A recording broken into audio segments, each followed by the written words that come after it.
السلام علیکم ورحمۃ اللہ تعالی وبرکاتہ۔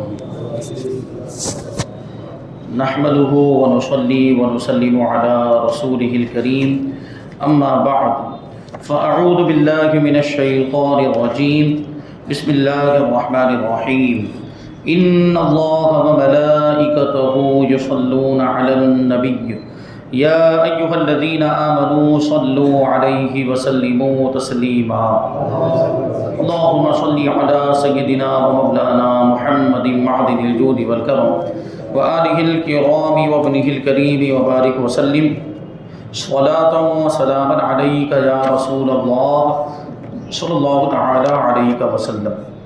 سورہ آل عمران آیت نمبر 13 کی تفسیر ہے۔ اللہ تبارک و تعالی ارشاد فرماتا ہے قد کان لکم آیۃ فی فئتین التقتا فئۃ تقاتل فی سبیل اللہ واخری کافرۃ یرونہم مثلیہم رأی العین واللہ یؤید بنصرہ من یشاء ان فی ذلک لعبرۃ لأولی الابصار۔ بے شک تمہارے لیے ان دو گروہوں میں بڑی نشانی ہے جنہوں نے آپس میں جنگ کی۔ ان میں ایک گروہ تو اللہ کی راہ میں لڑ رہا تھا اور دوسرا گروہ کافروں کا تھا جو کھلی آنکھوں سے مسلمانوں کو خود سے دگنا دیکھ رہے تھے، اور اللہ اپنی مدد کے ساتھ جس کی چاہتا ہے تائید فرماتا ہے۔ بے شک اس میں عقل مندوں کے لیے بڑی عبرت ہے، سبق ہے۔ یہاں جو یہ فرمایا گیا کہ نشانی ہے تمہارے لیے ان دو گروہوں میں، جو دو گروہ آپس میں آمنے سامنے ہوئے تھے جنہوں نے جنگ کی تھی، تو یہ آیت کریمہ غزوہ بدر کے بارے میں نازل ہوئی، اور جو اسلام کی پہلی جنگ ہے، جنگ بدر، اور اس میں یہودیوں یا تمام کافروں یا مسلمانوں یا مذکورہ بالا سب لوگوں کو خطاب، یعنی مسلمانوں کو، کافروں کو، یہودیوں کو، سب کو خطاب کیا جا رہا ہے، کیونکہ غزوہ بدر میں مسلمانوں اور کافروں سب کے لیے عبرت اور نصیحت تھی۔ غزوہ بدر 17 رمضان 2 ہجری بروز جمعہ کو ہوا، اور اس میں کفار تقریباً 1000 کی تعداد میں تھے، اور ان کے ساتھ بہت زیادہ سامان جنگ بھی تھا، جبکہ مسلمان صرف 313 کی تعداد میں تھے، اور ان میں بھی اکثر نہتے تھے، یعنی ان کے پاس ہتھیار نہیں تھے۔ مسلمانوں کے پاس صرف 2 گھوڑے، 6 زرہیں، زرہ مطلب جو لباس جنگ کے موقع پر لوہے کا لباس سینے پر پہنا جاتا ہے، اس کو زرہ کہا جاتا ہے۔ 2 گھوڑے اور صرف 6 زرہیں تھی، 8 تلواریں تھیں اور 70 اونٹ تھے۔ ابھی سوچنے جیسی بات ہے کہ جنگ لڑنے کے لیے ہتھیار تو سب سے زیادہ اہمیت کے حامل ہوتے ہیں، اگر ہتھیار ہی نہ ہو تو جنگ کیسے لڑی جائے؟ اب سوچیں کہ 313 لوگ ہیں اور ان میں صرف 8 تلواریں ہیں، تو کیسے دشمنوں کا مقابلہ کیا ہوگا؟ یہ اللہ تبارک و تعالیٰ کی مدد ہی تھی، ایمان کی مضبوطی تھی، ایمانی طاقت اور قوت تھی، جس کی وجہ سے وہ لوگ اس جنگ میں کامیاب ہوئے۔ وہی کہہ رہے ہیں کہ اس کے باوجود، یعنی مسلمان کم تعداد میں ہونے کے باوجود، کامل اللہ تبارک و تعالیٰ نے آپ کو مسلمانوں کو فتح عطا فرمائی کامل طور پر، اور کفار کو شکست فاش ہوئی، یعنی کھلی ہوئی ہار کا ان کو سامنا کرنا پڑا۔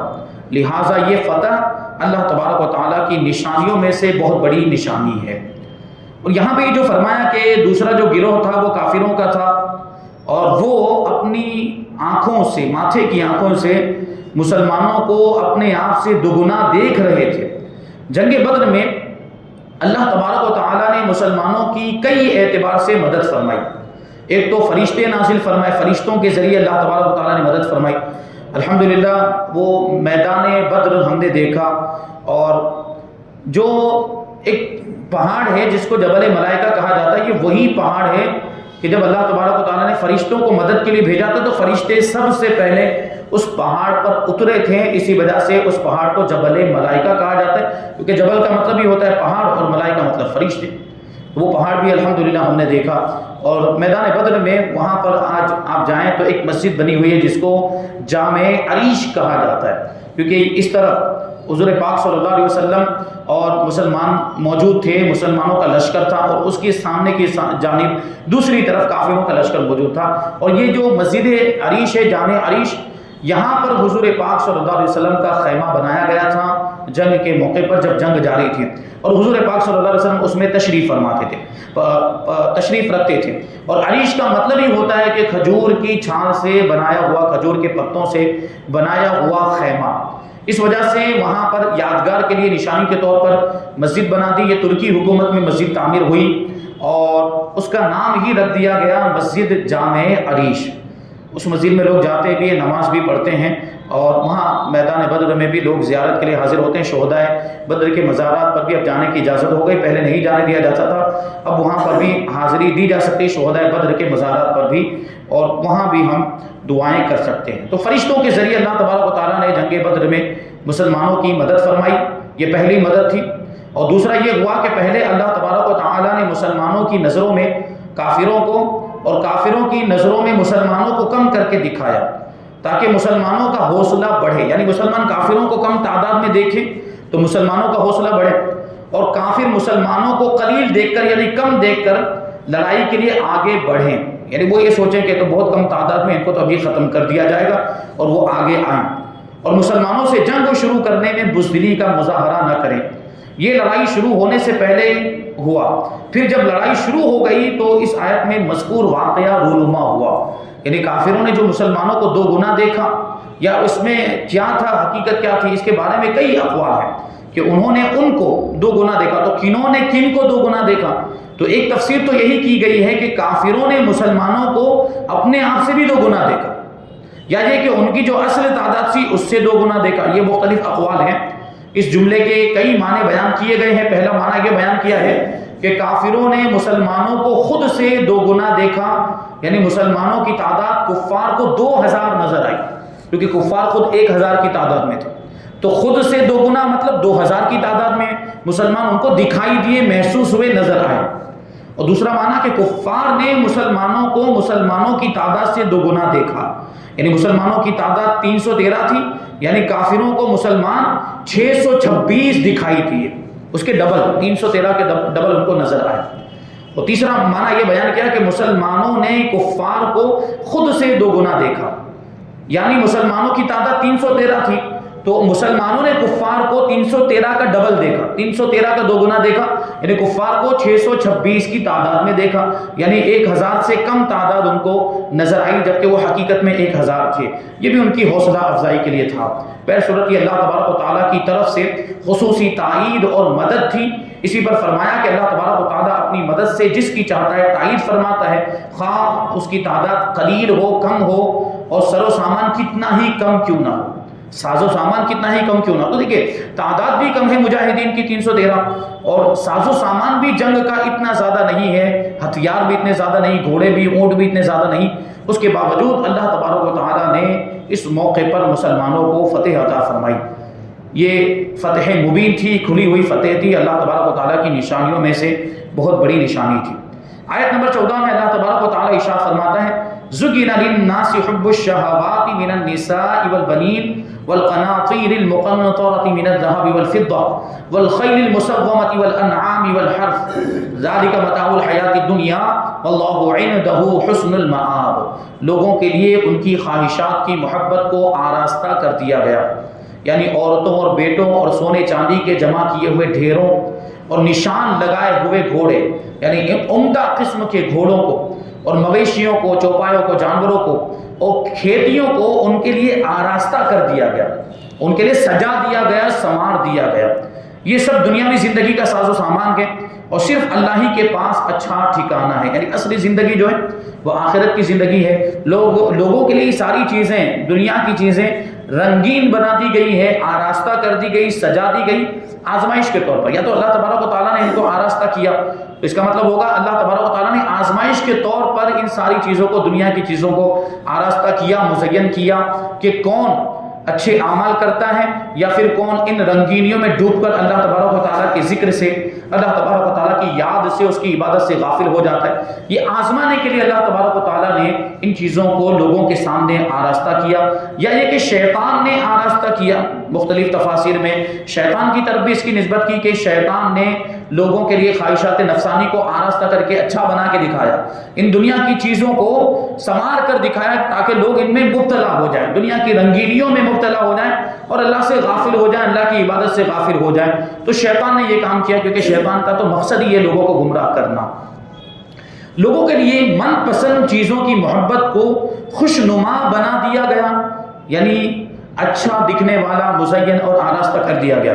چنانچہ عورتوں، بیٹوں، مال و اولاد، سونا چاندی، کاروبار، باغات، عمدہ سواریاں اور بہترین مکانات کی محبت لوگوں کے دلوں میں رچی ہوئی ہے، لوگوں کے دلوں میں ڈال دی گئی ہے۔ اور اس آراستہ کیے جانے اور ان چیزوں کی محبت پیدا کیے جانے کا مقصد یہ ہے کہ خواہش پرستوں اور خدا پرستوں کے درمیان فرق ظاہر ہو جائے کہ کون اپنی خواہشات کی پیروی کرتا ہے اور کون پروردگار کے احکامات کی پیروی کرتا ہے، یہ پتہ چل جائے، اس میں امتیاز ہو جائے۔ چنانچہ سورہ کہف آیت نمبر 7 میں صراحت کے ساتھ صاف طور پر ارشاد فرمایا، اِنَّا جَعَلْنَا مَا عَلَى الْأَرْضِ زِينَةً لَهَا لِنَبْلُوَهُمْ أَيُّهُمْ أَحْسَنُ عَمَلًا، بے شک ہم نے زمین پر موجود چیزوں کو اس لیے زینت بنایا، یعنی ان کو سجایا سنوارا تاکہ ہم لوگوں کو آزمائیں کہ ان میں عمل کے اعتبار سے کون اچھا ہے۔ یعنی ان ساری چیزوں کے باوجود بھی، دنیا کی رنگینیوں کے باوجود بھی، کون اللہ تبارک و تعالیٰ کی فرما برداری کرتا ہے، کون نافرمان ہو جاتا ہے، یہ اللہ تبارک و تعالیٰ نے آزمانے کے لیے دنیا کی ان چیزوں کو آراستہ کیا، مزین کیا۔ چنانچہ یہ چیزیں ایسی مرغوب ہوئی، ایسی پسندیدہ ہو گئی کہ کافر تو بالکل ہی آخرت سے غافل ہو گئے اور کفر میں جا پڑے، جبکہ دوسرے لوگ بھی انہی چیزوں کی محبتوں کے اسیر ہو گئے، گرفتار ہو گئے۔ حالانکہ یہ تو دنیاوی زندگی گزارنے کا سامان ہے کہ اس سے کچھ عرصہ نفع پہنچتا ہے، پھر یہ سامان دنیا فنا ہو جاتا ہے۔ دنیا کا جو سامان ہے، انسان بھی فنا ہو جانے والا ہے، دنیا کی ساری چیزیں بھی فنا ہو جانے والی ہے۔ تو یہ جو چیزیں ہیں، بلکہ کہہ لیجئے کہ پوری دنیا جو ہے اس کو وہ پائیدار نہیں ہے، ہمیشہ رہنے والی نہیں ہے۔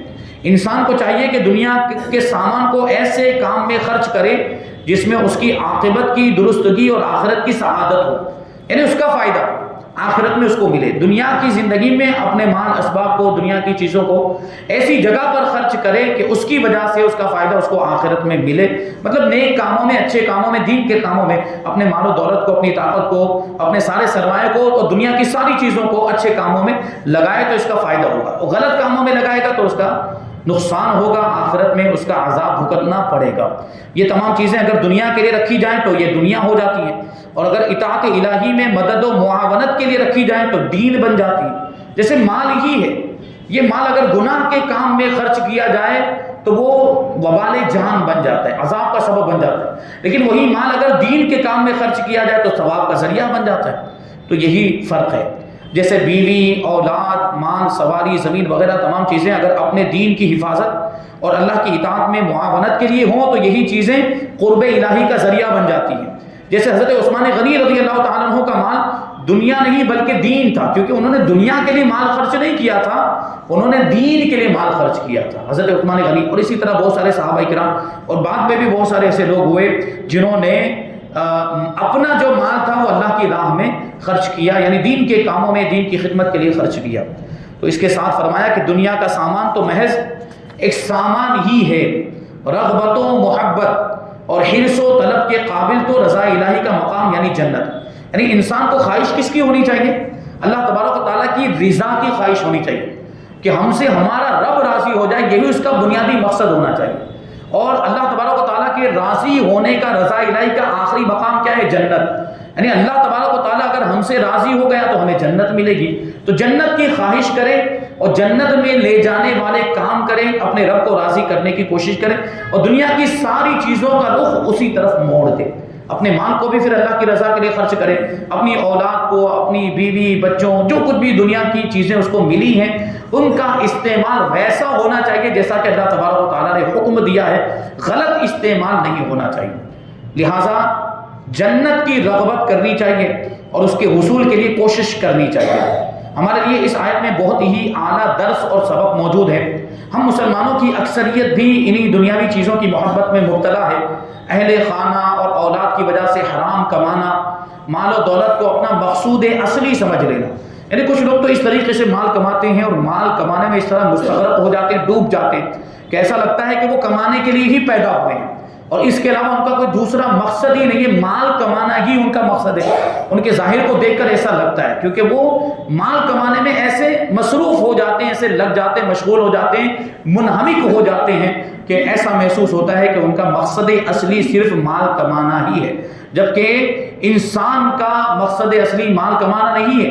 دنیا میں آنے کا مقصد اصلی، ہماری زندگی کا، ہماری حیات کا جو مقصد اصلی ہے وہ ہے اللہ تبارک و تعالیٰ کی عبادت، کیونکہ ہم اللہ تبارک و تعالیٰ کے بندے ہیں، اور بندے کو عربی میں عبد کہا جاتا ہے، اور عبد کا مطلب ہی ہوتا ہے عبادت کرنے والا، جو عبادت سے بنا۔ عبادت پہ آپ غور کریں، لفظ عبادت میں بھی عین با اور دال ہے، اور لفظ عبد میں بھی عین با اور دال ہے، دونوں میں بڑی مناسبت ہے۔ تو ہماری پیدائش ہی اس وجہ سے ہوئی ہے کہ ہم اپنے رب کی عبادت کریں، تو ہمارا جو مقصد اصلی وہ کیا ہونا چاہیے؟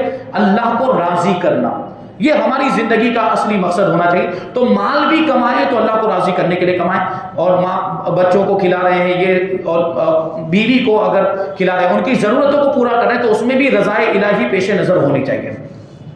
اسی کے لیے کچھ لوگ تو ایسے ہوتے ہیں یہ مال کمانے کو اپنا مقصود اصلی بنا لیتے ہیں، اور اسی کے لیے دن رات کوششیں کرتے رہتے ہیں، بینک بیلنس بڑھانا اور اپنے اثاثوں میں اضافہ کرنا، اپنے ساز و سامان میں، اپنے مال دولت میں اضافہ کرنا، بہترین لباس، عمدہ مکانات اور شاندار گاڑی ہی تقریباً ہر کسی کا نصب العین اور مقصود و مطلوب ہے۔ یعنی ہر کوئی چاہتا ہے کہ میں مالدار بن جاؤں، میرے پاس عمدہ مکان ہو، بنگلہ ہو، گاڑی ہو، نوکر ہو، چاکر ہو، خوب مال و دولت اور روپیہ پیسہ ہو۔ عام طور پر لوگوں کا یہی مقصد ہو کر رہ گیا ہے۔ اس آیت مبارکہ کو سامنے رکھ کر ہمیں بھی اپنی زندگی پر کچھ غور کرنا چاہیے کہ ہم کدھر جا رہے ہیں اور ہمیں جانا کدھر چاہیے، ہماری نیتیں کیسی ہو گئی، ہم نے اپنا مقصد کس چیز کو بنا لیا، اس پہ غور کرنے کی ضرورت ہے اور اس میں اصلاح کرنے کی ضرورت ہے۔ اگر ہماری واقعی یہ سوچ ہے کہ ہم بس دنیا میں مشغول ہو کر رہ گئے، دنیا کمانے میں ہی، اور دنیا ہی کو اپنا مقصود اصلی بنا لیا، تو پھر اس میں تبدیلی لانے کی ضرورت ہے۔ ہم اپنی اس سوچ کو بدلیں، اگر دنیا کما بھی رہی ہے تو اللہ کی رضا حاصل کرنے کے لیے کمائیں۔ میں نے اس سے پہلے بھی کئی مرتبہ عرض کیا ہے کہ دولت اور مال یہ خود اچھا یا برا نہیں ہوتا، مال جو ہوتا ہے وہ خود اچھا یا برا نہیں ہوتا، اس کا استعمال اچھا یا برا ہوتا ہے۔ میں نے یہ بات پہلے بھی کئی مرتبہ عرض کی ہے۔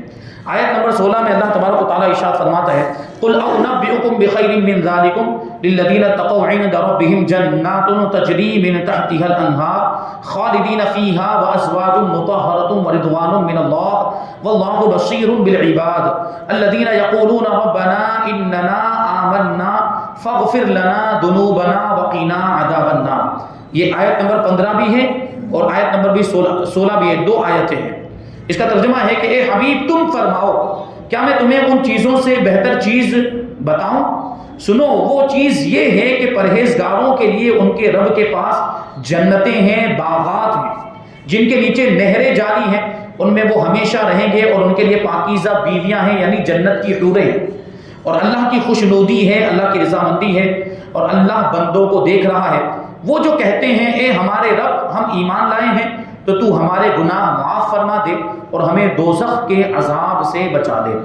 تو یہاں پر سب سے بہترین چیز، یعنی دنیا کے مقابلے میں جو بہتر ہے وہ چیز بتائی جا رہی ہے، وہ ظاہر سی بات ہے آخرت ہے۔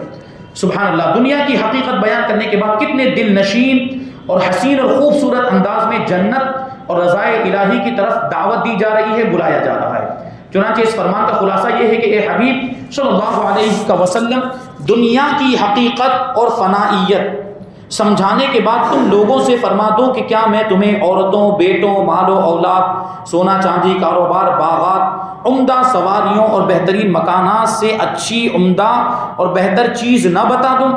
سنو، وہ اللہ کے قرب کا گھر یعنی جنت ہے، جس میں دودھ، شہد اور شراب کی نہریں بہہ رہی ہیں۔ اب وہ جو شراب جنت میں ہوگی وہ پاکیزہ شراب ہوگی، شراباً طہورہ ہوگی، دنیا کی طرح ناپاک نہیں ہوگی، اور اس طرح کا اس میں نشہ نہیں ہوگا کہ جس کی وجہ سے انسان کی عقل زائل ہو جائے، اچھے برے کی، صحیح غلط کی تمیز ختم ہو جائے۔ جنت کی شراب میں یہ معاملہ نہیں ہوگا۔ جنت کی شراب میں سرور ہوگا، لیکن اس کی وجہ سے عقل زائل نہیں ہوگی، اس کی وجہ سے انسان کے اندر وہ جو صحیح غلط کی اور اچھے برے کی جو تمیز ہے وہ ختم نہیں ہوگی۔ تو وہ شراب ایسی ہوگی، پاکیزہ شراب ہوگی، اور جس میں ایسی پاکیزہ بیویاں ہوں گی جو ہر قسم کے زنانہ عوارض، یعنی عورتوں کو جو چیزیں پیش آتی ہیں جیسے ناپاکی کے معاملات بھی ہوتے ہیں، وہ اس سے پاک ہوں گی جنت کی بیویاں، ہر ناپسندیدہ چیز سے پاک ہوں گی، بلکہ ہر قابل نفرت چیز سے اور ہر ایسی چیز سے پاک ہوں گی جس سے انسان کو گھن آئے، وہ ایسی پاکیزہ ہوں گی۔ اور اللہ تبارک و تعالیٰ نے ان کے اندر ایسی خوبیاں رکھی ہوں گی کہ ان سے کبھی دل نہیں اکتائے گا اور ان سے کبھی نفرت دل میں پیدا نہیں ہوگی۔ اللہ تبارک و تعالیٰ نے حوروں کو ایسا بنایا ہے، اور اس جنت میں پرہیزگاروں کو ہمیشہ رہنا ہے، اور ان سب سے بڑھ کر یہ کہ وہاں اللہ تبارک و تعالیٰ کی رضا اور خوشنودی ہے جو سب سے بڑی نعمت ہے۔ دعا کرنی چاہیے کہ اے پروردگار ہمارے دلوں سے دنیا کی محبت نکال کر اپنی محبت ڈال دے، دنیا کی حرص نکال کر آخرت کی طلب داخل فرما دے۔ یہاں پر آیت نمبر 16 کی تفسیر مکمل ہوئی۔ انشاءاللہ تبارک و تعالیٰ آیت نمبر 17، آیت نمبر 18 اور 19 کی تفسیر ہم آئندہ درس میں شامل کریں گے۔ اللہ تبارک و تعالیٰ کی بارگاہ میں دعا ہے کہ جو کچھ بھی بیان ہوا اس پر ہم سب کو عمل کرنے کی توفیق عطا فرمائے، اور نور قرآن سے ہم سب کے دلوں کو روشن اور منور فرمائے۔ وما علینا الا البلاغ۔ الفاتحہ۔